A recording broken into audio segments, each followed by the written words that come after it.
तद्ब्रह्म किमध्यात्मं किं कर्म पुरुषोत्तम अधिभूतं च किं प्रोक्त मदिदैवं किमुच्यते किं तद्ब्रह्म किमध्यात्मं किं कर्म पुरुषोत्तम अधिभूतं च किं प्रोक्त मदिदैवं किमुच्यते। संत सम्राट भगवान ज्ञानोबाराय, वैराग्य राग रसिक जगद्गुरु संत शिरोमणी श्री तुकोबाराय, शांतीब्रह्म श्री संत एकनाथ महाराज, महाराष्ट्रातील सर्व संतांची मांदियाळी, वारकरी संप्रदायाचं परम आराध्य दैवत श्री पांडुरंग परमात्मा या सर्वांच्या अलौकिक अकारण करून अद्भुत असीम अपार अपूर्व अहेतुकी अशा अनुग्रहामुळे तुम्ही आम्ही सर्व चातुर्मास्याच्या या पावन पर्वामध्ये पवित्र श्रीला इंद्रायणीच्या तटाकावर साक्षात संजीवन समाधीस्थ माऊलींच्या चरण कमलाजवळ आज ह्या हरिदिनीच्या पावन मुहूर्तावर जो श्रीमद भगवद्गीतेतील असणारा अष्टम अध्याय, त्या अष्टम अध्यायाला प्रारंभ करीत आहोत। आपल्या जीवनातील हे परम भाग्य आहे की गीतामयाची जी अक्षर आहेत त्या अक्षराच्या द्वारा आपलं असणारं जे अक्षर आत्मतत्व अविनाशी तत्व त्या तत्वाशी सदाचं एकरूप होऊन राहण्यासाठी किंवा आपल्याला जीवनमुक्तीच्या विलक्षण सुखासहित जीवनमुक्ती आणि प्रारब्ध भोगून संपल्यानंतर विधेय कैवल्यात जेणेकरून प्रवेश होईल असं हे सर्व उपनिषदाचं सार सर्वस्व ज्या ग्रंथामध्ये प्रतिपादन केलेलं आहे। सर्वोपनिषदो गावो दोग्धा गोपालनंदनः पार्थो वत्सा सुधीर भोक्ता दुग्धम गीतामृतम महत असं या ठिकाणी ह्या गीतेच्या 8व्या क्रमांकाचा जो अध्याय आहे। थोडक्यात काय की 7व्या अध्यायापासून उपासना कांड सुरू झालेला आहे। तर या उपासना कांडाच्या संदर्भात जे काही आपलं आध्यात्मिक जीवन आहे ते उपासनेच्या अंगाने या ठिकाणी सांगितलं जात आहे। सांगत असताना याच्यामध्ये आपल्या गंतव्याचा आपल्या स्वरूपाच्या किंवा आत्मबोधाचा कधीही विसर होऊ नये या अशा प्रकाराने हे उपासनाकांड सांगितलं। हे उपासनाकांड ह्या अद्वैत तत्त्वज्ञानाला जेणेकरून आपण लवकरात लवकर गवसणी घालू किंवा ते आत्मसात करू अशा प्रकारचा भक्ती सिद्धांताचा विचार यामध्ये सांगितलेला आहे। स्वतंत्र यामध्ये जे काही द्वैत पक्ष आहे किंवा विशिष्ट अद्वैत, शुद्ध अद्वैत किंवा भेदसहिष्णू अद्वैत याचा या ठिकाणी कोणताही संबंध ज्ञानोबारायांनी आणि स्वतः भगवंताने सांगितलेला नाही। या ठिकाणी केवळ अद्वैत सिद्धांत जो आहे त्या अद्वैत सिद्धांत आपल्या बुद्धीवर आरूढ होण्यासाठी लागणारी अंतकरणाची जी क्षमता आहे ती क्षमता जेणेकरून वाढेल अशा प्रकारचं या अध्यात्मविश्वामध्ये आहे ते साधन म्हणजे उपासना, आपल्या इष्टदेवतेची केलेली उपासना। तेव्हा त्या उपासनेच्या अंगाचं अधिक समृद्धी किंवा पुष्टी या सगळ्या अध्यायामध्ये 12व्या अध्यायापर्यंत करत आहेत आणि सगळ्या आचार्यांनीही याला ह्या 7 ते 12 या अध्यायांचा समावेश उपासना कांडामध्ये केलेला आहे। त्याला अनुसरून आता भगवान परमात्म्याने जो 7वा अध्याय सांगितला त्या 7व्या अध्यायाच्या शेवटचे जे 3 श्लोक आहेत तर ते 3ही श्लोक या ठिकाणी याच्या अवतरण आहेत। आपलं 2 श्लोक जरा मरण मोक्षाय मामाश्रित्य यतन्ते ते ब्रह्म तद्विदुः कृष्ण मध्यात्मं कर्मचाखिलम साधिभूतादिदैवं मां साधी यज्ञंच ये विदुः प्रयाणकालेपि च मां ते विदुर्युक्त चेतसः। या ठिकाणी भगवान परमात्मा अर्जुनाला सांगतात की जे लोक जरा मरण मोक्ष आहे ज्यांना खरोखर या वार्धक्याचा आणि मरणाचा म्हणजे वार्धक्य आणि मरण हे जरी सांगितले असले तरी आपल्या शरीरामध्ये असणारे षडभाव विकार म्हणजे शरीर हे षडभाव विकारांनी युक्त आहे। म्हणजे याच्यामध्ये अस्ति जायते वर्धते विपरिणमते आपक्षीयते आणि विनश्यती हे निश्चित आहे की जो मनुष्य खाटेवर आला तो ताटीवर जाणार त्याप्रमाणे ह्या जन्म मरण परंपरा ह्या शरीराला होत आहेत। तेव्हा या ठिकाणी याला जो कंटाळलेला आहे ज्याला याचा पूर्ण उबग आलेला आहे आणि असा जो पुरुष आहे तो पुरुष जरा मरण मोक्षाय, याच्यातून आपली मुक्तता व्हावी. म्हणजे तुका म्हणे एका मरणेची सरे, आपलं हे शेवटचंच मरण आणि यानंतर पुन्हा आईच्या गर्भवासात परत यावं लागू नये, याच्यासाठी जे जीव, कारण ह्या विश्वामध्ये एवढे मानव आहेत तरीसुद्धा या ठिकाणी आपल्याला खरोखर जन्ममरणाची भीती आहे आणि त्याच्यातून सुटावा असे लोक थोडे आहेत. म्हणून 7व्या अध्यायामध्ये त्यांचं वर्णन केलं की मनुष्यानां सहस्रेषु कश्चिद यतती सिद्धये आणि यततामपि सिद्धानां कश्चिन्मां वेत्ति तत्वतः आस्थेच्या महापुरी रिगताती कोटीवरी परिप्राप्तीच्या पैलतेरी विपाईला निघे. ईश्वरा अनुग्रहादेव पुंसाम अद्वैतवासना महाभय परित्राणात द्वित्रिणाम उपजायते. अशा प्रकारचं मनुष्य हे दुःखरूप असणारा हा जो संसार आहे, परंतु त्या संसारावर कधीच रुष्ट होत नाही किंवा ते संसाराला त्याला उभग येत नाही. दररोज पावलं पावली ठेचा लागूनही तुकाराम महाराजांसारखेच म्हणू शकतात, म्हणून रुसलो संसारा सर्प हा विखार पांढरा, तुझशी अंतर रे दातारा या दावेदारा निमित्त येणे मज भोगविल्या खानी, नसता छंद लाविला मनी माजलो मी माझे भ्रमणी, झाली बोडणी विटंबना. असे म्हणणारे अंतर्मुख जे काही मानव आहेत, साधक आहेत, ते फार थोडे आहेत.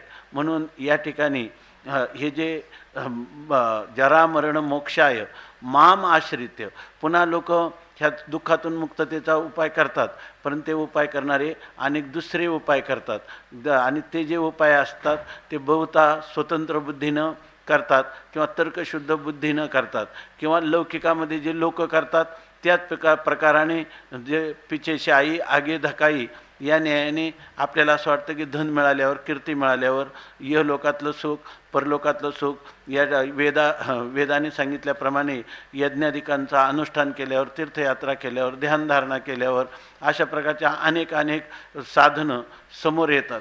तेव्हा वेळेलाही खऱ्या अर्थाने आपल्याला हे जे आश्रय आहेत, तर जो जीव दुःखातून सुटण्यासाठी किंवा परमानंदाचं प्राप्ती होण्यासाठी मागणी पुष्कळ आतमधून आहे की मला निरतिशय आनंद पाहिजे, दुःख संबंधरहित आनंद पाहिजे आणि दुःखाची आत्यंतिक निवृत्ती झाली पाहिजे. ही सगळी जीवांची अंतरंग आतून मागणी आहे. परंतु याचाही कोणी विचार करत नाही का आपलं नेमकं मागणं काय आहे.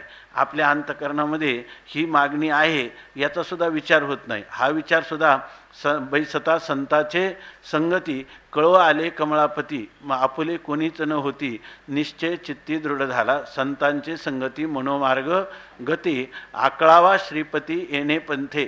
सत्संगामध्ये सत्शास्त्राचे विचार ऐकूनच आपल्याला खऱ्या अर्थाने ह्या दुःखाची आत्यंतिक निवृत्ती होऊ शकते. हा विचारसुद्धा अंतःकरणात दृढ होण्यासाठी कितीतरी अनंत जन्माची पुण्याई लागते.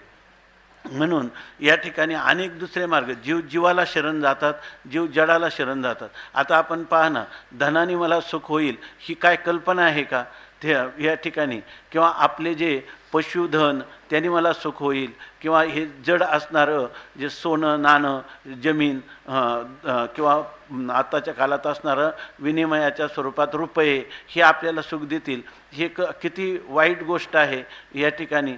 की जड असणारं तो पैसा कधी म्हणत नाही मी तुझा आहे, मी तुझ्याजवळ आलो पाहिजे, मी तुझ्याकडं जातो.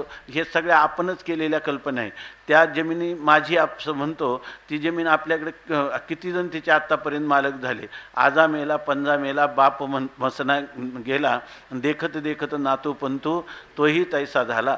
माणसं जडाच्या ठिकाणी शोधतात आणि चेतनाच्या ठिकाणी जेव्हा जीवाच्या ठिकाणी शोधतात तर ते केवळ माणसाच्या ठिकाणी नाही, तर आता सांगितलं पशुधनामध्ये सुद्धा सुख देतात. आपला बैल म्हणतात, पण स्वामी महाराज सांगायचे की जर त्या मनुष्याचा घोडा मेला तर तो मनुष्य रडतो, पण मालक मेला म्हणून घोडा रडताना कधी दिसत नाही. तरीसुद्धा माझा घोडा, माझी जमीन, माझी पत्नी अशा प्रकारे म्हणतो. दररोज माहिती आहे आपण कीर्तनात सांगतो पण ऐकतो, पण ते सांगण्यासाठी आणि ऐकण्यासाठीच आहे असं जोपर्यंत आपल्याला वाटतं तोपर्यंत काहीच नाही. धनानी भूमौ पशवश्च गोष्ठे भार्या गृहद्वारी जनस्मशाने देहश्चितायाम परलोक मार्गे कर्मानुगो गच्छती जीव एकहा. शास्त्रकार सिद्धांत सांगतात, ते सिद्धांत आपल्याला काय कानावर जात नाहीत असं नाही, परंतु ते आपल्या हृदयापर्यंत पोचत नाही. त्याचा जो सूक्ष्म विचार आहे तो सूक्ष्म विचार होत नाही. म्हणून लोक जीवाला शरण जातात आणि त्यांच्याद्वारा होईल भौतिक पदार्थाला शरण जातात, की ज्यांच्या ठिकाणी सुख आणि दुःखाचं जड पदार्थाला स्वतःचं ज्ञान नाही, इतराचं ज्ञान नाही, त्याला जड म्हणतात आणि त्याला शरण जातात. आणि जीव जर म्हटलं तर तो अल्पज्ञानी अल्पशक्तिमान अशा जीवाला शरण जातात. पण आपल्याला संत जरी वारंवार सांगत असले, मनवनी शरण जावे सर्व भावे देवाशी, तो हा उतरील पार भवदुस्तर नदीचा, हा जो सिद्धांत आहे, ही जी महापुरुषांची अनुभूती आहे, तुका म्हणे चाखोनी सांगे मजा अनुभव आहे अंगे, असं संत वारंवार म्हणतात. आणि तो देव घ्या कोणी, देव घ्या कोणी, आयता आला घर पुसोनी असं म्हणतात, तरीसुद्धा कोणीही त्याला स्वीकारायला तयार नाही. शेवटी तुकोबाराय म्हणतात त्याप्रमाणे गती होते, की देव मंदला भाव बुडाला काय करू, दुबळा तुका भावे विन किंवा दुबळा तुका भावहीन, उधारा देव घेतला ऋण अशी म्हणण्याची पाळी येते. म्हणून या ठिकाणी मुख्यतः आपण जे सुख शोधतो, त्या सुखाचे जिथं सुख नाही त्या सुखाच्या ठिकाणी आपण सुख शोधतो. आपल्याला सुखाचा पत्ता हा संतांच्याकडून कळतो, की या ठिकाणी सुखरूप ऐसा दुजा कोण सांगा, माझ्या पांडुरंगा सारी खातो. जर पांडुरंग परमात्मा सुखरूप आहे आणि जर आपण सुख शोधण्याचा पांडुरंगाच्या अतिरिक्त दुसऱ्या कोणत्याही वस्तूमध्ये व्यक्तीमध्ये सुख शोधण्याचा प्रयत्न केला तर ते पदार्थ आपल्याला कधीही सुखाला कारण होणार नाही. उलट ते जे उपाय आहेत पाठीमागे सांगितले त्याप्रमाणे ते उपायच काय होऊन जातात, अपाय होऊन जातात. म्हणून यासाठी भगवान मुख्य अर्जुनाला जे प्रश्न विचारायचे ना पुढं, त्या प्रश्नाचं बीज परमात्म्याने ह्या 2 श्लोकामध्ये सांगून ठेवलेले आहे.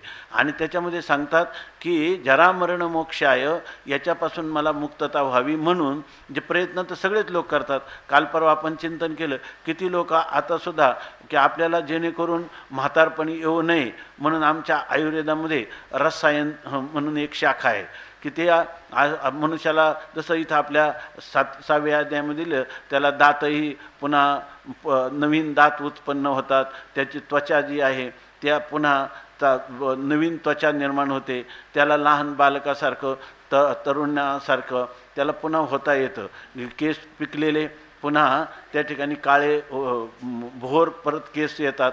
अशा प्रकारच्या आयुर्वेदमध्ये हे रसायन चिकित्सा आहे. अनेक लोक त्याचे चिकित्सा करतात आणि त्याचा काहीसा उपयोग होतो, परंतु त्याच्यामुळं काय त्यांचे खरोखर वार्धक्य गेलं आहे का, वार्धक्य जात नाही. त्या ठिकाणी त्या मरण कोणाला टळलं आहे का, मरणही कोणी टाळू शकत नाही. त्यांनी लिहिलं की जगात देव 2दा हसतो. ज्या वेळेला एखादा मनुष्य म्हणतो की ही जमीन माझी आहे असं म्हटला, हे घर माझं आहे म्हटलं, की देवाला हसू येतं की ह्या घरामध्ये आतापर्यंत किती झाले, याच्या जमिनीवर कितीतरी मालक झाले आणि कोणीच राहिलं नाही. जे गेले त्यांचा आता कुठं मागमूससुद्धा राहिला नाही. आणि असं असताना हा माझी म्हणतो, याचं हसू येतं. आणि ज्या वेळेला एखादा वैद्य किंवा डॉक्टर म्हणतो की आपले त्या चंद महाराजांचे आपलं भाऊ आजारी आहेत, तर ते डॉक्टरांकडे त्यांना आम्ही फोन करतो, ते म्हणतात की डॉक्टर म्हणतात की आता तुमच्या भावाला आम्ही पूर्ण वाचण्यात जवळजवळ पूर्ण यशस्वी झालेलो आहोत असं म्हणतात. म्हणजे असं जेव्हा म्हणतं की तुमच्या पेशंटला आम्ही जाऊ देणार नाही, आम्ही त्यांना वाचू असं म्हणतात, तेव्हा स्वामी महाराज म्हणायचे की याला वाटतं की नाडी आपल्या हातात आहे, परंतु नाडी ओढणारा परमात्मा तो वेगळाच आहे, त्याच्या हातात आहे. अल्पज्ञ अल्पशक्तिमान तो वैद्य वाचविती जीवा, तरी कोण ध्याते देवा. जर वैद्य जर माणसाला वाचणार असतील तर देवाचं चिंतन कोणी केलं असतं. तुकाराम महाराजांचा कसा निश्चय झालेला आहे, वैद्य एक पंढरी राव अंतर्भाव तो जाणे, रोगा आयशा द्याव्या वल्ली जाणे झाली बाधाते. अशा प्रकारची ही जी स्थिती आहे, तर याच्यासाठी भगवंताने अर्जुनाला प्रश्न विचारावा आणि त्या प्रश्नामधून अर्जुनाचं निश्चित व्हावं की काय आहे, की मामाश्रित्य यतंती. अरे हे सगळे यतंते, हे जेवढे प्रयत्न करतात ना, हे प्रयत्न दुसऱ्याचा आश्रय करू नका. मामाश्रित्य, माझ्या भगवत स्वरूपाचा, माझ्या ईश्वर स्वरूपाचा किंवा माझ्या मूळचं असणारं जीव आणि ईश्वराचं दोघांचं या अधिष्ठानभूत असणारं एकच जे ब्रह्मचैतन्य आहे, त्या ब्रह्मचैतन्याचा आत्मत्वाने म्हणजे स्वतःचं स्वत्व त्या ब्रह्मचैतन्यात समर्पण करा. किंवा मनवनी शरण जावे सर्व भावे देवाशी तो हा उतरील पार भवदुस्तर नदीचा बहु आहे करुणावंत आनंत हे नामजा तुका म्हणे साक्षी आले तरी केले प्रगट. म्हणून आपल्या जीवनातलं सर्वस्व हा परमात्माच आहे. परमात्म्या वाचून आपल्याला कोणताही दुसरा आश्रय नाही असं झालं पाहिजे. तर म्हणतात की माम आश्रित्य येतंती. प्रयत्न करायचे, पण प्रयत्न करताना आपल्या अहंकार जो आहे तो अहंकार पुष्ट होणारा अशा प्रकारचा जो प्रयत्न आहे तो आपल्या अहंकाराला कधीतरी त्या ठिकाणी ठेच लागते, त्या अहंकाराला पूर्णतेकडं जाऊ देत नाही. म्हणून या ठिकाणी आपला पूर्णपणे अहंकार ईश्वराच्या ठिकाणी समर्पित करून त्या ठिकाणी प्रयत्न करावे. आता तुकाराम महाराज काय म्हणतात की जोही प्रसंग आमच्यावर येईल तो प्रसंग आम्ही आनंदाने आले भागाते करीतो नाम तुझे उच्चारितो. जे जे काही आमच्यावर प्रसंग येतील आम्ही हे अन्न आच्छादन ह्या गोष्टीचा विचार करणार नाही. हे सगळं प्रारब्धाच्या अधीन आहे आणि हा भार सगळा तुझ्यावर टाकलेला आहे. फक्त आम्हाला तुझी भक्ती प्रेम दे, किंवा तुझ्या स्वरूपाचं जिज्ञासा निर्माण झाली, विविधिशा निर्माण झाली असेल तर तुझ्या स्वरूपाचं ज्ञान करून दे. स्वरूपाचं ज्ञान करून दिलं असेल तर आम्हाला ज्ञानोत्तर प्रेम लक्षणात्मक भक्ती दे. परमात्मा सर्व काही देतो. ज्ञानोबाराय म्हणतात की तया माझ्या सायुज्याची चाड आणि तरी तेची पुरवी कोड आणि सेवा म्हणती तरी आड प्रेम सोये. प्रेम देवाचे हे देणे देहभाव जाये जेणे न धरावी मने शुद्धी देशकाळाची असेच आहे ना. अशा प्रकाराने हे जे काही तत्व संतांनी आपल्याला सांगितले त्याप्रमाणे मनुष्याचा एवढ्या जीवनामध्ये सगळ्या जीवनामध्ये एवढा तरी निश्चय व्हावा की आपल्याला परमात्म्या वाचून दुसरी गती नाही. तरुणोपाय जर असेल तर ईश्वर शरणागतीच आहे. मग ते पुढच्या जन्मात जरी झाली तरी शरणागतीशिवाय सर्व केलेलं सगळं वेडेपण आहे. एवढं तरी मनुष्याचं एका जन्मात लक्षात यावं. विशेषतः जे या मार्गावर पांथस्थ झालेले आहेत त्यांच्या तरी गोष्ट लक्षात यावी. नाहीतर आपण थोडंसं आपलं काहीतरी आहे असं यत्किंचित जरी आपलं स्वतःचं स्वत्व ठेवून परमात्म्याची शरणागती कधीही परिपूर्ण होऊ शकत नाही. म्हणून भगवान सांगतात की माम आश्रित्य यतंती हे. आता हे सर्व सांगितल्यावर भगवान पुढं म्हणतात की अशा प्रकारची स्थिती आहे, माझा आश्रय करून प्रयत्न करावे. आणि ते कशासाठी करावे तर मोक्षासाठी करावे. जरा मरण मोक्ष आहे याचा अर्थ खरं मोक्ष आहे. खरा आपला असणारा जे काही आत्मस्वरूप आहे त्या आत्मस्वरूपाला ब्रह्मत्वाने जाणून त्या ठिकाणी स्वस्वरूपामध्ये स्थिती करावी. म्हणून ह्याच्यासाठी असे जे लोक माझी भक्ती करतात ना तर ते ब्रह्म तद्विदु कृष्णम अध्यात्मम कर्मचाखिलम. ते म्हणतात की असे जे लोक आहेत ज्यांनी माझा आश्रय केला अशा लोकांना भगवान त्यांनी मागण्याची सुद्धा गरज नाही. ते ब्रह्म तद्ब्रह्म विदु, ते ब्रह्माला जाणतात.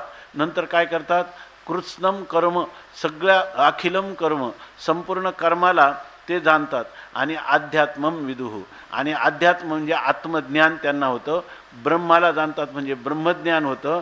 आणि त्याचा अर्थ आत्माच ब्रह्मत्वाने जाणतात म्हणजे जीव ब्रह्मैक्य ज्ञान त्यांना प्राप्त होतं. आणि त्याच्या अतिरिक्त असणारं जे कर्म आहे, कर्म म्हणजे या ठिकाणी हे संपूर्ण भासमान होणारं जे जगत आहे त्या जगताचं स्वरूप त्यांना कळतं. कर्माचं स्वरूप त्यांना कळतं. म्हणजे या ठिकाणी ह्या संपूर्ण ब्रह्म सत्यम जगन मिथ्या आणि जीवो ब्रह्मैव नापरहा असा सिद्धांत त्यांना कळतो. ते हे शब्द अर्जुनाने ऐकलं. भगवान अजून पुन्हा स्वतःच बोलतात. पुन्हा भगवान बोलतात. अर्जुनाने प्रश्न विचारला का इथं? अर्जुनाने प्रश्न विचारला नाही. प्रश्न न विचारतात भगवान काय करतात, जेणेकरून अर्जुनाच्या मनात प्रश्नाचं बीज निर्माण होईल अशा प्रकारच्या शब्दांची योजना करतात. आणि मग त्याला सांगतात साधिभूतादि दैव माम साधी यज्ञंच ये विदुः प्रयाण काले पिच माम ते विदुर्युक्त चेतसहा.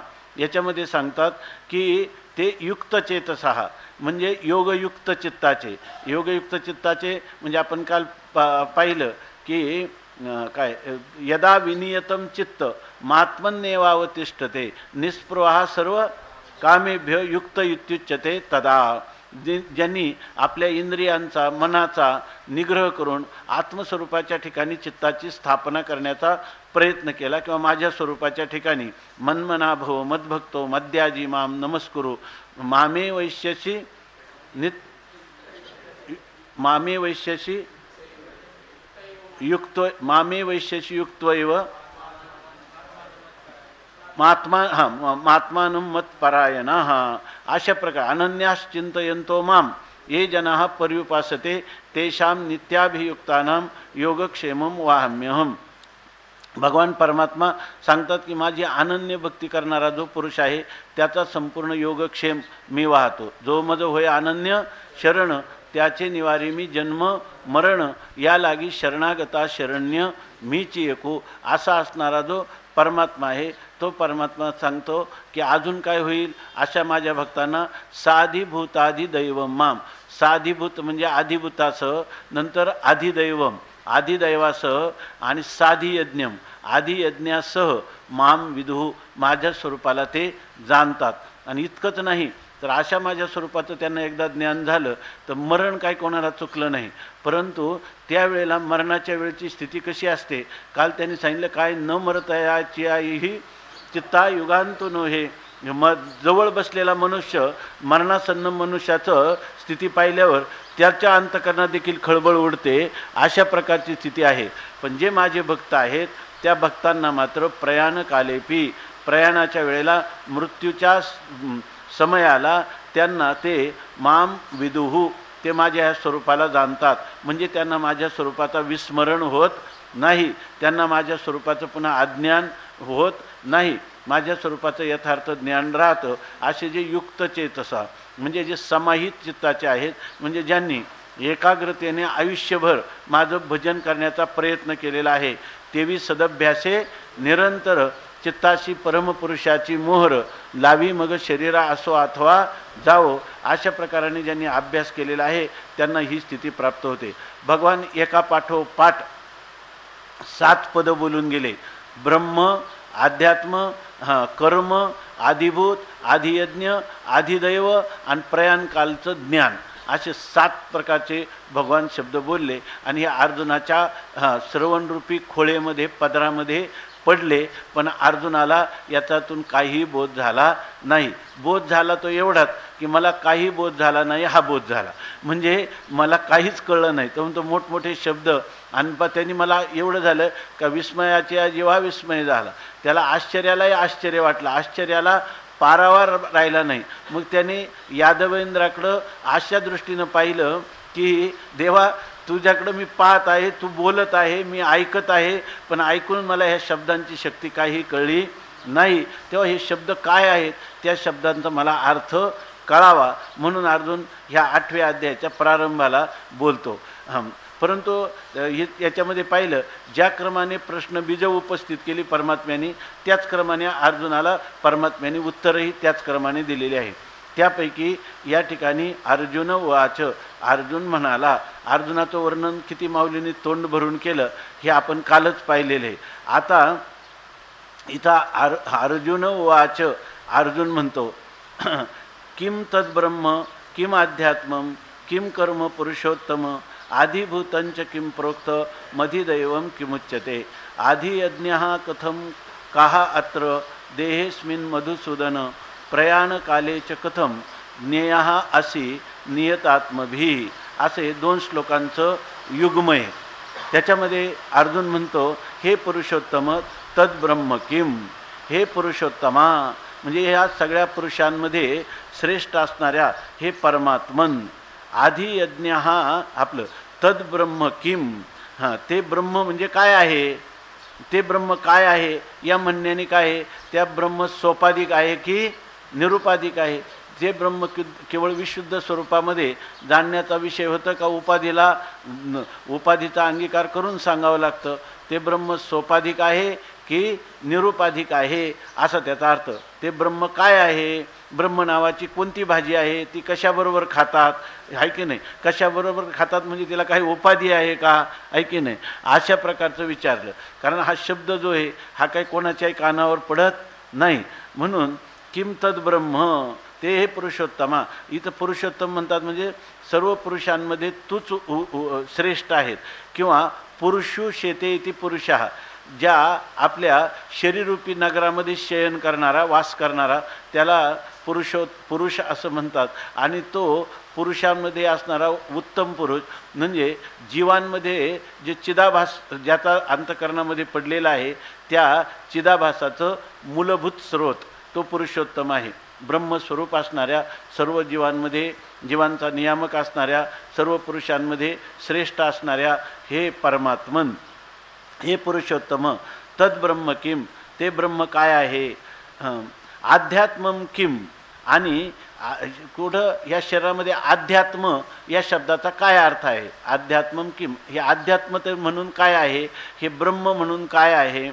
तसंच सांगतात च आधिभूतम. हां, त्याबरोबर आधिभूत म्हणजे हे ज्या भूतांच्यामध्ये असणारं जे मूळ तत्व किंवा सत्व, ते आधिभूत म्हणजे काय आहे. आधिभूतम किम प्रोक्तम, आधिभूत कशाला म्हणतात. आधिदैवम किमुच्यते, आधिदैव कशाला म्हणतात. आणि हे मधुसूदन, हे मधुसूदना, या ठिकाणी हे जे विशेषण दिले ना, ते फार हेतुपुरस्सर दिलेलं विशेषण आहे की मधुसूदना, मधु नावाच्या दैत्याचं सुदन म्हणजे नाश करणाऱ्या अशा तुला. त्या मधु दैत्याचा इतिहास आहे. आपल्याला मधु आणि कैटभ नावाचे 2 दैत्य होते. दोन्ही देवांचे वैरी होते. देवांना त्यांनी फार त्रास दिला, परंतु त्यांना असा वर होता की भगवान जोपर्यंत शेषशय्येवर पोढलेले आहेत, म्हणजे जागे झाले नाहीत, तोपर्यंत त्या मधुदैत्याला मरण येणार नव्हतं. आणि त्यांनी पुन्हा देवांकडून मागितलं होतं की तुझ्या हातूनच मला मरण येईल, तर ते मरणही असं आलं पाहिजे की आत्तापर्यंत कोणालाही मरण तुझ्या हातून असं आलं नाही, असं अलौकिक मरण मला आलं पाहिजे. त्यासाठी तो सर्व त्रैलोक्याला त्यांनी संताप दिला, पीडा दिली. पण भगवान मात्र शेषशय्येवर पोढलेले होते. तेव्हा त्यांना जागं कसं करावं म्हणून त्यांनी निद्रादेवीला प्रार्थना केली आणि निद्रादेवीनं परमात्म्याला जागृत केलं. आणि मग त्यांनी ह्या मधुदैत्याला मारलं. पण मारायचं कसं, तर भगवंतानी काय केलं, आता याला कुठं मारायचं, सर्वांपेक्षा अलौकिक मारायचं म्हणून भगवंतानी त्याला आपल्या जांघेवर मारलं, जांघेवर घेतलं आणि तिथं त्याला मारलं. त्या कैटभ दैत्यालाही मारलं, असं त्याचं वर्णन आहे.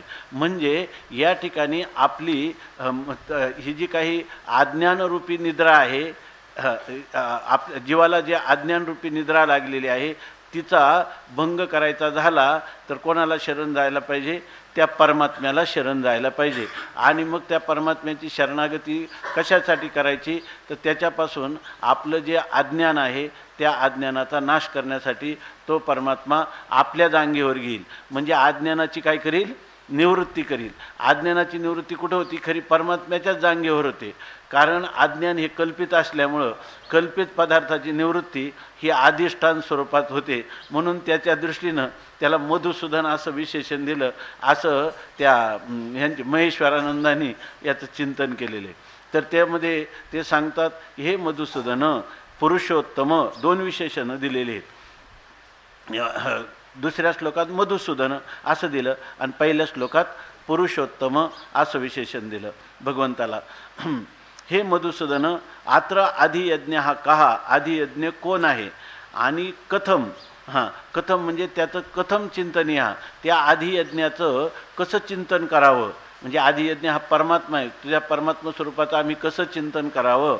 अस्मिन देहे या देहामध्ये, अस्मिन देहे या देहामध्ये त्वम कुत्रा आसी, या देहामध्ये नेमकं तुझं स्थान.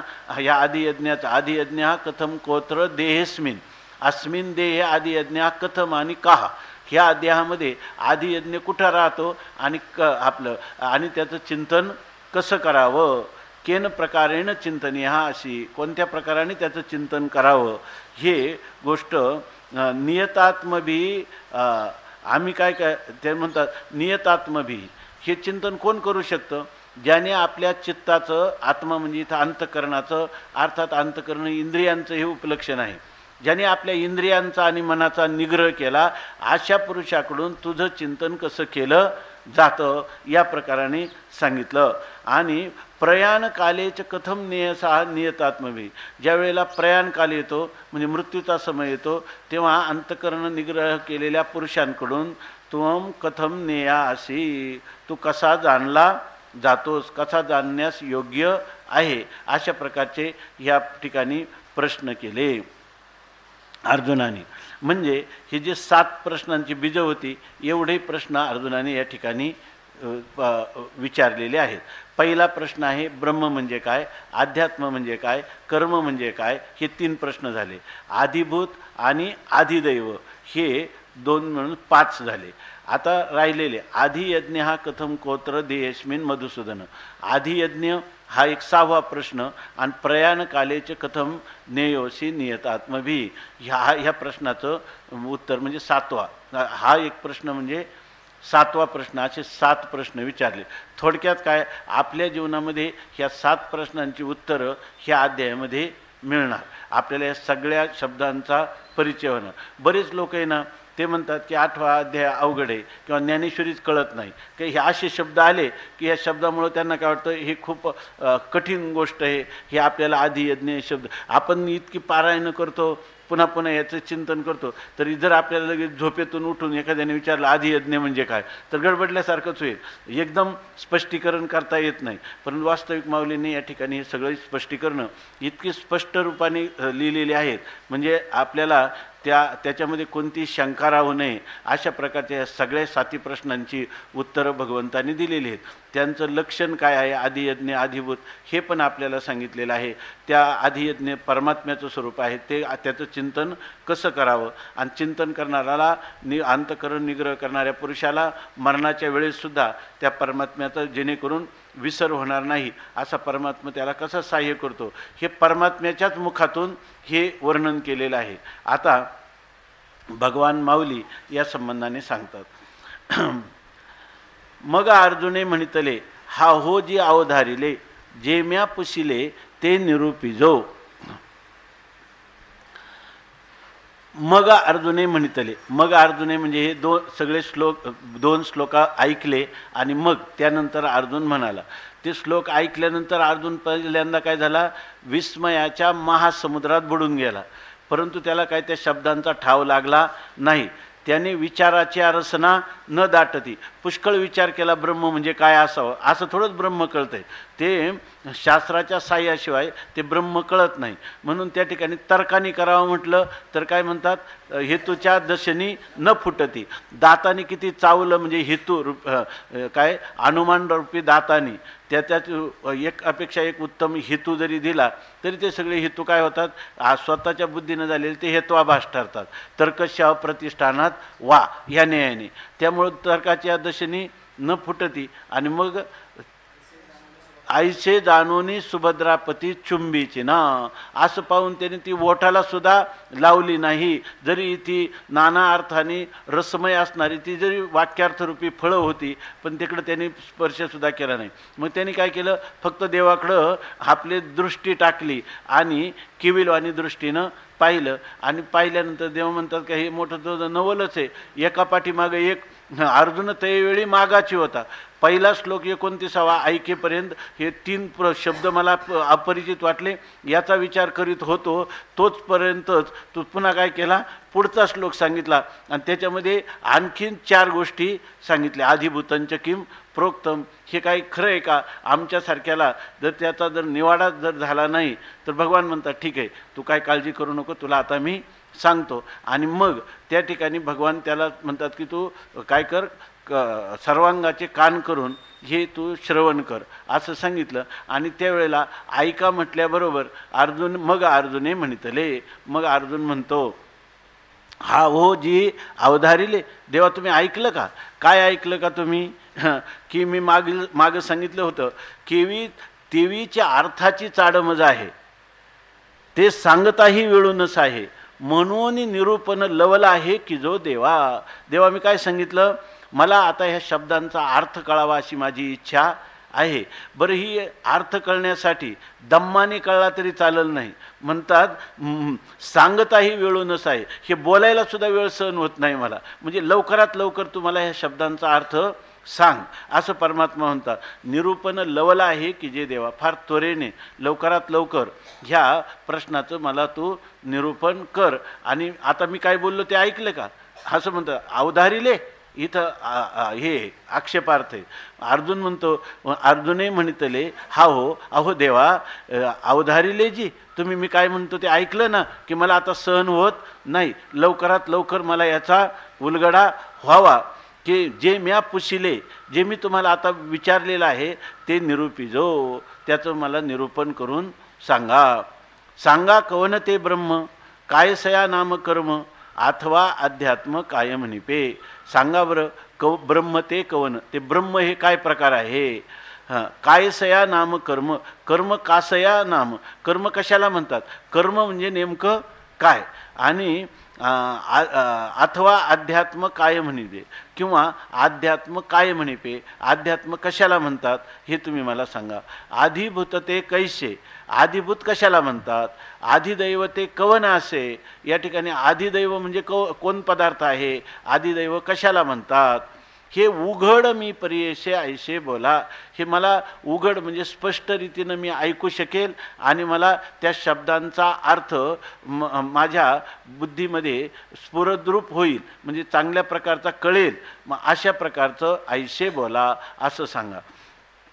म्हणजे अर्जुनाचं म्हणणं आहे की मला ह्या तिन्ही पदार्थाचा अर्थ चांगल्या प्रकारे कळेल अशा रीतीनं तुम्ही मला आता सांगा. आणि मग भगवान त्याला सांगता, आपला अर्जुन अजून विचारतो, अधियज्ञ कथम काहात्र देहेस्मिन मधुसूदन प्रयाणकालेच कथम नेयशी नियतात्मभी. दोन्ही श्लोकाचे अर्थ आपण पाहिलेले आहेत. आता अर्जुन म्हणतो, देवा आधियज्ञ तो काही कवन पाय ये देही, हे अनुमानाशी काही दिठी न भरे. अर्जुन सांगतो, मी विचार करण्याचा प्रयत्न केला, तर्क करण्याचा प्रयत्न केला, परंतु मला ह्या शब्दाचा अर्थ उमगला नाही. तेव्हा देवा आधियज्ञ तो काही, तो आधियज्ञ म्हणजे काय आहे, कवन पायी ये देही, आणि आधियज्ञ म्हणून जो काय आहे तो या देहात त्या आधियज्ञाचं काय स्थान आहे किंवा काय स्वरूप आहे. देही म्हणजे या देहामध्ये आधियज्ञ ज्याला म्हणतात त्याचं काय स्वरूप आहे ते मला सांगा. बरं मी तूच विचार करायचा ना.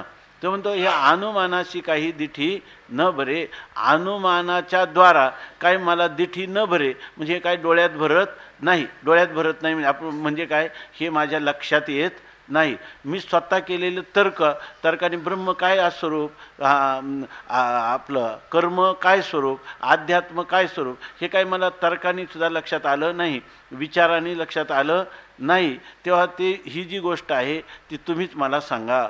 आणखी तुम्ही एक गोष्ट बोलले होते, आणि नियता अंतकरणी तू जाणी जशी देहप्रयाणी, हे कैशेनी शारंगपाणी परिसवा माते. 7 प्रश्न आहेत ना, हे 7 प्रश्न माऊलींनी 5च वव्यात सांगितले. इथं 2 श्लोक आहेत, माऊलींच्या फक्त 5 वव्या आहेत. आता म्हणतात एक प्रश्न राहिला 7वा, नियता अंतकरणी, ज्यांनी आपल्या अंतकरणाचा निग्रह केलेला आहे, नियमन केलेलं आहे, आपलं अंतकरण वशीभूत केलेलं आहे, असे जे पुरुष आहे त्या नियता अंतकरणी, त्यांनी नियमन केलेल्या अंतकरणाच्या मध्ये तू जाणी जशी देहप्रयाणी. तर म्हणतात की मरणाच्या वेळेला हे वात पित्त कफ एवढे दाटून येतात, आणि अशा वेळेला सुद्धा असा जो पुरुष आहे, एक पुरुष तो देहप्रयाणी, देहाच्या प्रयाणाच्या वेळेला मृत्यू कालात देखील तो जाणी जशी त्या परमात्म्याला तो जाणतो, परमात्म्याचं त्याला स्मरण राहतं, परमात्म्याचं ज्ञान त्याच्या ठिकाणी अशाही स्थितीत राहतं जो मृत्यूच्या कालामध्ये देखील. हे कैसेनी, असं कसं. तुकाराम महाराज जसं सांगतात ना की तुकाराम महाराज देवाला प्रार्थना करतात, आता केशी राजा ना, आता केशी राजा हेची विनवणी, मस्तक चरणी ठेवी तसे, देह असो माझा भलतीये ठाई, चित्त तुझे पायी असो द्यावे, काळाचे खंडन घडावे चिंतन, जन मान धन विन्मुखता.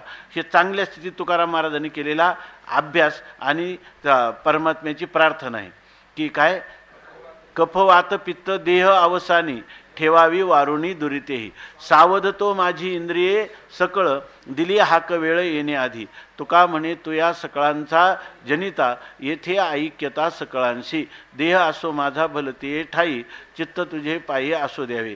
ज्यांनी आपल्या काळाचं खंडन, रात्रंदिवस भगवंताच्या चिंतनात ज्यांनी काळ घातलेला आहे तर त्याला तो जाणी जशी देह प्रयाणी, त्यावेळेला देहाच्या प्रयाणाच्या वेळेला तो स्वतःहून त्याला काही प्रकारची मदत करतो आणि त्या पुरुषाला त्याचं ज्ञान जे आहे ते जसंच्या तसं राहतं, ते ज्ञान पुन्हा आच्छादित होत नाही. अशा प्रकारची जी स्थिती आहे, तू जाणी जशी देह प्रयाणी, हे कैशेनी, हे कसं काय करतो, इथे विशेषण देतात शारंग पाणी. तर आपल्या भक्तरक्षणासाठी शारंग नावाचं धनुष्य धारण करणारा शारंगधर किंवा शारंगधर किंवा शारंग पाणी असं असणारे हे परमात्मा माते परिसवा, हे मला ऐकवा, म्हणजे हे मला ऐकण्याची इच्छा आहे. असे प्रश्न 7 प्रश्न विचारले. आता माऊली याच्यावर आता ज्ञानेश्वरी सुरू होते. ही आत्तापर्यंत झालेली काय आहे, गीता आहे. आणि आता ज्ञानोबाराय बोलतात या संबंधाने, देखा धवळारी चिंतामणीचा, जरी पौडला होय दैवाचा, तरी ओसनताही बोलू तयाचा, सोपू न वचे. आता माऊलींना काय पुन्हा पुन्हा त्या अर्जुनाचं भाग्य जे आहे त्या भाग्याचं कौतुक वाटतं, नवल वाटतं. आणि म्हणून माऊली म्हणतात की हे देखा, तुम्ही पहा, श्रोतेगण हो तुम्ही पहा, चिंतामणीचा धवळारी दैवाचा जरी पौढला होय. जर एखादा दैवाचा मन भाग्यवान पुरुष, आणि कुठं चिंतामणीच्या धवळारी म्हणजे चिंतामणी म्हणजे काय, आपण ज्या विषयाची इच्छा केली ती इच्छा पूर्ण करणारा, तो पदार्थ देणारा जो मणी, त्याला म्हणतात चिंतामणी. आणि तो माणूस झोपलाय कुठं, तिथं पौडला कुठं, चिंतामणीच्या धवळारी, म्हणजे ज्या मंदिरात झोपलेला आहे महालामध्ये, तो चिंतामणीचा महाल आहे. आणि त्या चिंतामणीच्या महालामध्ये पुन्हा कोण झोपलेला आहे, भाग्यवान झोपलेला आहे. ते अण्णा सांगायचे इथं भाग्यवान का म्हणायचं, भाग्यवान झोपला म्हणजे काय, चिंतामणीच्या मंदिरात झोपणारा भाग्यवानच आहे की नाही, तो भाग्यवान आहे. पण त्या भाग्यवान झोपला असं कसं काय, तो जर भाग्यवान असला पाहिजे, म्हणजे आभागी पण असू शकतो असा त्याचा अर्थ झाला. तर ते सांगायचे की असं झालं, हे कल्पवृक्ष हे काय करतात, चिंतामणी, आणखी काय कामधेनू, हे आपण जी इच्छा, तुका म्हणे आम्ही जे इच्छा करू ते कल्पतरू पुरविता. आज ही कामधेनूसुद्धा पुरवते आणि हा चिंतामणीसुद्धा, चिंतामणी दे चिंतिलिया अर्था, अशा प्रकारची स्थिती आहे. तर एक मनुष्य मोठी मुळी घेऊन चालला होता, मुळी विक्या, आणि उन्हाळ्याच्या दिवसामध्ये त्याला तहान लागली, खूप भूक लागली, थकला. मग त्याने एका झाडाच्या सावलीमध्ये ते टाकली मुळी आणि शांतपणे पडला तिथं. तर शांतपणे पडला तर त्याला ते झाड होतं कल्पवृक्षाचं. मग त्या कल्पवृक्षाचं झाड तिथं होतं, त्या ठिकाणी तो म्हणतो आता काही नाही तर नुसतं पाणी असतं तर बरं झालं असतं ना. लगेच पाणी त्याच्यासमोर आलं. तो म्हणतो पाणी असतं, याच्याबरोबर जेवणही मिळालं असतं तर बरं झालं असतं. जेवण पण त्याला मिळालं त्या ठिकाणी. तो म्हणतो काही इच्छा केली की येतं, भूत तर नाही ना, भूत समोर आलं. चिंतामणीचं काम काय, जी इच्छा करणार ते बरोबर येणार आहे की नाही, म्हणून ते बरोबर आलं त्याच्यासमोर. मग तो म्हणला हे एवढं मोठं भूत आहे ते मला खाणार तर नाही ना, खाऊन टाकला. आता कल्पवृक्षाचा काय उपयोग झाला त्याला, काही नाही, कारण त्याच्या ठिकाणी भाग्य नव्हतं. म्हणून चिंतामणी किंवा आपलं चिंतामणीचं जरी मंदिर असलं किंवा महाल असला, त्याच्यामध्ये झोपलेला असला तरीसुद्धा पौडला भय दैवाचा, पण तो भाग्यवान असला पाहिजे आहे की नाही, तर भाग्यवान असला पाहिजे. आणि ते सांगतात की ओसनताही बोलू तयाचा सोपून होते. आणि समजा तो झोपलाय गाढ झोपलेला आहे, परंतु काही लोकांना बरळण्याची सवय असते, आणि तो समजा झोपेत बरळला की मला अमुक असावं, तर त्याला प्राप्त होईल का नाही. चिंतामणीचं ते काय आहे, वस्तू महात्म्य, त्या ठिकाणी इच्छा झाली की ते त्याला पुरवावं. तरी त्याला भाग्यवान पुरुष असला तर तो ओसनताही बोलू तयाचा, म्हणजे बरळताना देखील त्याचे निघालेले शब्द सोपू न वचे, ते वाया जाणार नाहीत, त्याची पूर्तता होईल. तैसे अर्जुन, हा झाला दृष्टांत. आता दाष्टांतिका सांगतात, तैसे अर्जुनाच्या बोलासवे आले तेची म्हणितले देवे, ते परियशेगा बरवे जे पुसिले त्वा. अर्जुनाच्या बोलासवे, अर्जुन एवढं बोलल्याबरोबर, बोलतो न बोलतो तोच, तेची देवे म्हणितले, ते भगवान त्याला म्हणतात. अर्जुनाचे शब्द ऐकल्याबरोबर भगवान काय म्हणतात त्याला, ते जे त्वा पुशिले ते बरवे आणि परियेशे गा. आता ते म्हणतात इथे बरवे विशेषण कुठं लावायचं बघा. तर ते म्हणतात त्वा जे पुशिले, तू जे विचारलं ना देह लिदीप न्यायाने सगळीकडे लावावं. ते तू जे विचारलं तो खूप चांगला प्रश्न आहे. मला हे प्रश्नाचं बीज मीच उपस्थित केलेले आहे आणि तोच प्रश्न तुम्हाला विचारलेला आहे, त्यामुळे तो बरवे पुशिले. आणि पुन्हा काय म्हणतात, पुन्हा ते परियेशे, पण ते बरवे परियेशे, ते सुद्धा तू चांगल्या एकाग्रचित्ताने ऐक. प्रश्नही चांगला आहे आणि त्याचं उत्तरही तू एकाग्रचित्ताने सम्यक रीतीनं ऐक, असं त्याला म्हणतात. अजूनही माऊलींचं जी वाणी आहे ती थांबत नाही. त्या अर्जुनाच्या वर दिलं. आता माग दृष्टांत कशाचा दिला, चिंतामणीचा. अजून देतात किरीटी कामधेनूचा पाडा, वरी कल्पतरूचा आहे मांदोडा, म्हणून मनोरथ सिद्धीची चाडा, तो नवल नव्हे. आता सांगतात इथं जे आहे ना किरीटी, म्हणजे हा अर्जुन जो आहे ना, तर तो काय तिन्ही दृष्टांत 2 वेळात आणले, कामधेनू, कल्पतरू आणि चिंतामणी. ज्ञानोबरायांची प्रतिभेची गरुड झेप असते आणि त्यांचे दृष्टांत जे ते त्यांना साधारण दृष्टांत आवडत नाही. त्यांना कोकिळा, चकोर, हे कामधेनू, कल्पतरू असे मोठे दृष्टांत ज्ञानोबरायांना आवडतात. तर ते सांगतात किरीटी कामधेनूचा पाडा.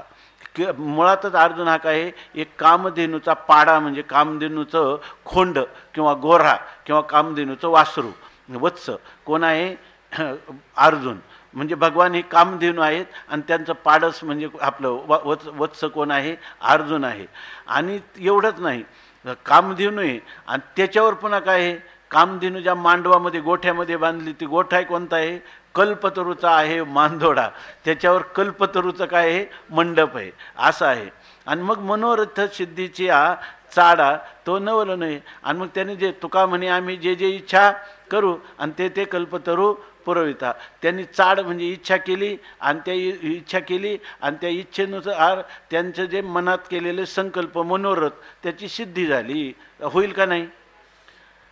मांडव कामधेनूचं वासरू आहे, म्हणजे त्या वत्साबद्दल आईला किती प्रेम आहे अगोदरच, आहे की नाही. आणि कामधेनूचा पाडा आणि ते पुन्हा बांधलेले कोणामध्ये,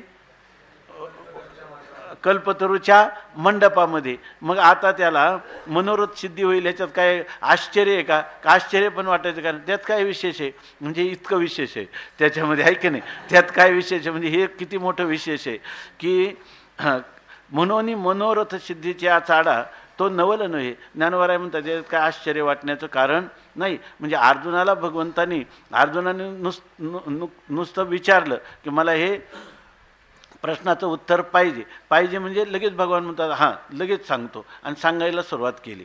इथं प्रश्नाचे 2 श्लोक झाले की लगेच भगवान परमात्म्याने बोलायला पुढं सुरुवात केली.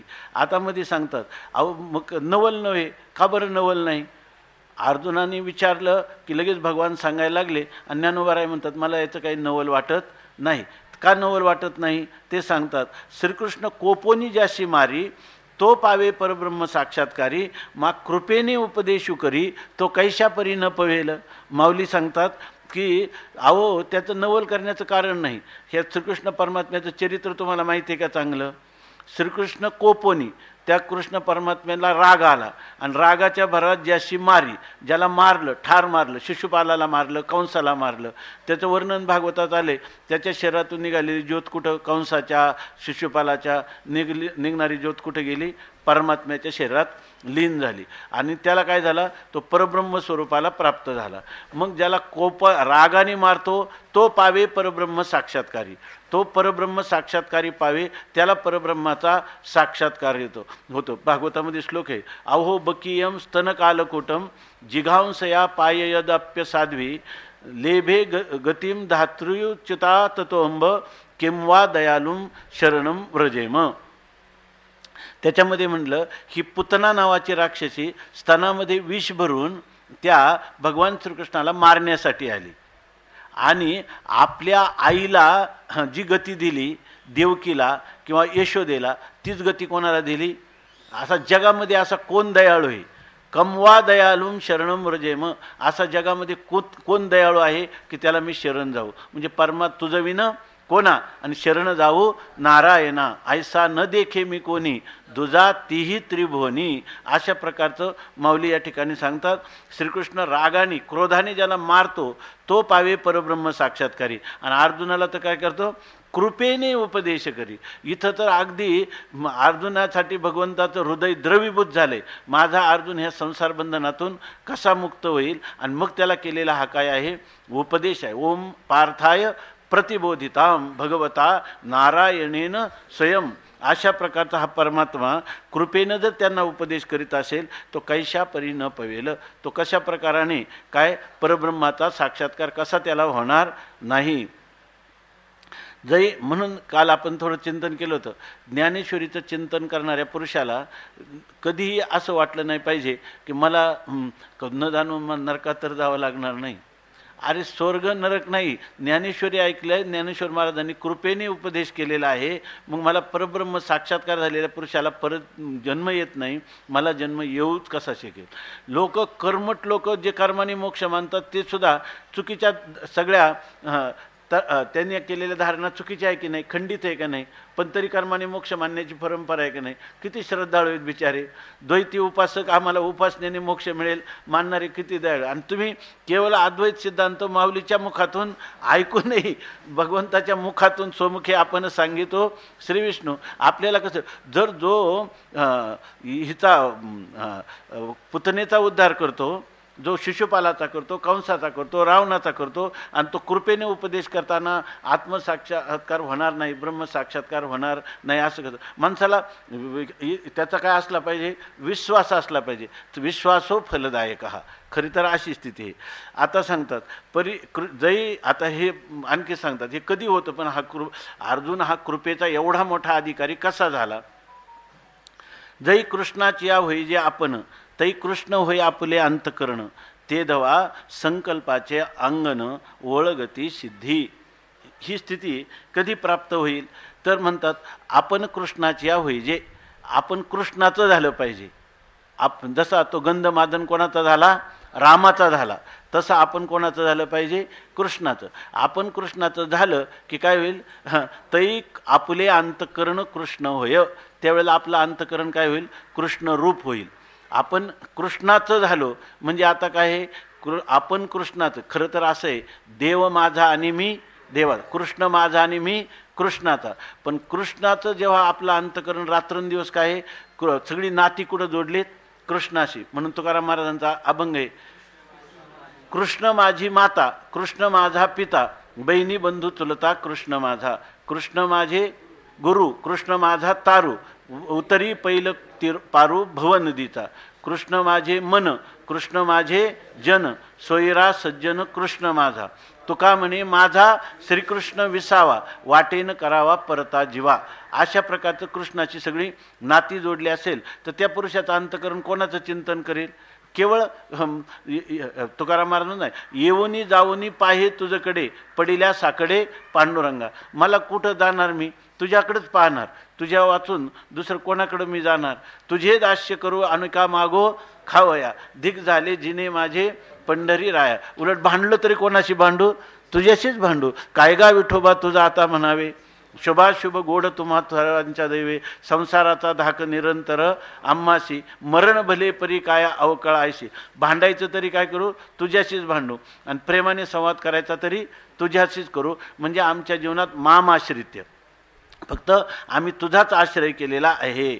आणि असं जेव्हा होईल तेव्हा संकल्पाचे अंगण ओळगती सिद्धी. तेव्हा त्या भक्तांनी केलेला कोणताही संकल्प आहे, त्या संकल्प केल्याबरोबर त्याचे सिद्धी अंगण ओळगती. अष्टमहासिद्धी ओळगती द्वारी, आणि न वजती दुरी दवडिता. त्यांना जरी बाजूला जा म्हटलं तरीसुद्धा नाही. असे जे असतील काय ना, भक्तीचे ते वर्म, दयाचे हाती, तया घरी शांती क्षमा दया. पुढं काय, अष्टमहासिद्धी ओळगती द्वारी, आणि न वजती दुरी दवडिता. इथं संकल्पाचं त्यांनी जो जो संकल्प करावा त्या सगळ्या सिद्धी त्याच्या अंगणामध्ये राबतात किंवा त्याच्या सेवा करतात असं सांगतात. परी ऐसे जे प्रेम ते अर्ध. मग तुम्ही म्हणाल असं आहे, मग आम्ही करू त्याची सेवा.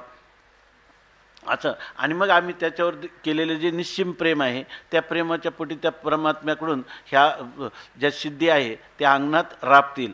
परंतु ते म्हणतात असं प्रेम एवढं मिळणं काही सोपं नाही. कारण इथे की कृष्णाचा जरी आपण झालो ना तर कृष्णाचा आपण झालो, पण कृष्णाला काय वाटलं पाहिजे, हा माझा आहे असं वाटलं पाहिजे. आणि ते सर्वात महत्त्वाचं आहे. काल परवा कुठंतरी आपलं चिंतन केलं का याच्यामध्ये देवाला आपल्या वाचून करमणं नाही पाहिजे. नामदेवराज तीर्थयात्रेला गेले, देवाला विचारून गेले, ज्ञानेश्वर महाराजांच्या आग्रहाने गेले, तरीसुद्धा देवाला इकडं करमत नाही अशी स्थिती आहे. काल पाहिलं ना आपण, गडगडीत कुप ओदके वसंडला, कल्पांती खवळला सिंधू जायसा. नामदेवाला ताण लागली तर नामदेवांनी धावा केला, पण इकडं देवाला त्याच्या वेदना व्हायला लागल्या की माझा नामा कुठंतरी संकटात असला पाहिजे. या आईसाहेबांना सांगतात की काय झालं ते बघा तरी, कुठं काय झालं त्याला. ते म्हणतात त्याला ताण लागली. लगेच भगवंतांनी संकल्पाने त्या विहिरीतून पाणी काढलं आणि त्याला खाली जावासुद्धा लागलं नाही. ज्ञानोबारायांना तरी सिद्धीचा आश्रय करावा लागला. कोणती लघिमा काका, कोणती सिद्धी ती? लघिमा ना, लघिमा सिद्धीनं ते आत गेले आणि खाली तळाला असणारं पाणी पिले.